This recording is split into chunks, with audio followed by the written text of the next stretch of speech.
আসসালামু আলাইকুম সম্মানিত বাজার ভাইরা, আসসালামু আলাইকুম। আমরা চলে এসেছি হলুদের, হ্যাঁ সম্মানিত ভাইরা, আমরা চলে আসলাম এই যে একটা মিলে। তো এখানে যে হলুদ মরিচের গুলো ভাঙানো হয়।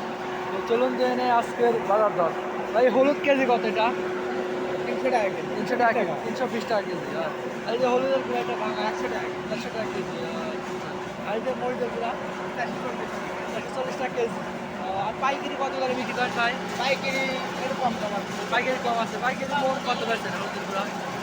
খুচরা 400 বেশি, পাইকারি নিলে একটু কম আছে। কম আছে, মরিচের গুঁড়া কম আছে। তো এই হলো বাজার।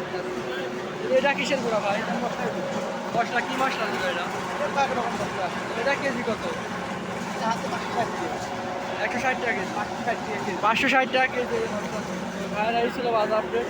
ওইরকম নিত্য হতে এক দুদিন পর পর আপডেট পেতে আমাদের সহায়তা করুন। আসসালামু আলাইকুম।